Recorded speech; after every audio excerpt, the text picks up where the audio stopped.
ನಮಸ್ತೆ ಎಲ್ಲರಿಗೂ. ನಾನಿವತ್ತು ಬಟರ್ ಚಿಲ್ಲಿ ಚಿಕನ್ ಮಾಡ್ತಾ ಇದ್ದೀನಿ.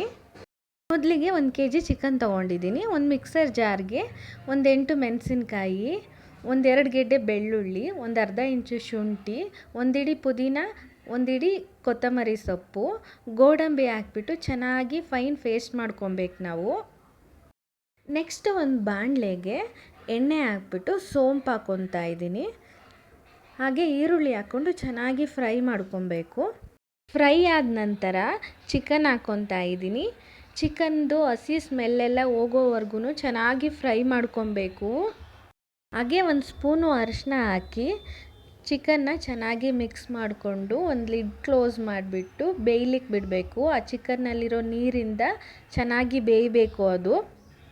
ಹಾಗೆ ಚಿಕನ್ನು ಅರ್ಧ ಬೆಂದ ನಂತರ ರುಚಿಗೆ ತಕ್ಕಷ್ಟು ಉಪ್ಪು ಹಾಕಿ ರುಬ್ಕೊಂಡಿರೋ ಮಸಾಲೆ ಹಾಕಿ ಚೆನ್ನಾಗಿ ಮಿಕ್ಸ್ ಮಾಡಿಕೊಂಡು ಮಿಕ್ಸರ್ ಜಾರ್ ತೊಳೆದಿರೋ ನೀರನ್ನೇ ಹಾಕಿ ಅದರಲ್ಲೇ ಬೇಯಿಸ್ಕೊಬೇಕು. ಜಾಸ್ತಿ ಏನು ನೀರು ಹಾಕ್ಕೊಬಾರ್ದು. ಹಾಗೆ ತಳ ಹಿಡಿಬಾರ್ದು ಅಂತನ ಸೌಟಲ್ಲಿ ಸ್ವಲ್ಪ ಮಿಕ್ಸ್ ಮಾಡಿ ಒಂದು ಲಿಡ್ ಕ್ಲೋಸ್ ಮಾಡಿ ಬಿಡಬೇಕು ಮತ್ತೆ ಬೇಯಲಿಕ್ಕೆ. ನೋಡಿ, ಇವಾಗ ನಮ್ಮ ಚಿಕನ್ನು ಬೆಂದಿದೆ.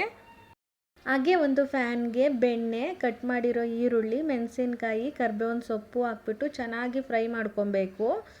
ಆ ಮಿಶ್ರಣನ ಚಿಕನ್ ಜೊತೆ ಮಿಕ್ಸ್ ಮಾಡಿದ್ರೆ ಆಯಿತು, ನಮ್ಮ ಬಟರ್ ಚಿಲ್ಲಿ ಚಿಕನ್ ರೆಡಿ ಆಗುತ್ತೆ. ಅನ್ನ, ದೋಸೆ, ಚಪಾತಿ, ಮುದ್ದೆ ಎಲ್ಲದಕ್ಕೂ ಚೆನ್ನಾಗಿರುತ್ತೆ. ನಾನು ಮುದ್ದೆ ಮಾಡ್ಕೊಂಡಿದ್ದೆ. ಹಾಗೆ ಊಟ ಮಾಡಿಕೊಂಡು ಹೊರಗಡೆ ಮಳೆ ಬರ್ತಾ ಇತ್ತು. ನಮ್ಮ ಮಕ್ಕಳು ಮಳೆಯಲ್ಲಿ ಆಟ ಆಡ್ತೀವಿ ಮಮ್ಮಿ ಅಂದ್ಬಿಟ್ಟು ಇಬ್ಬರೂ ಹೋಗಿ ಆಟ ಆಡ್ತಾಯಿದ್ರು.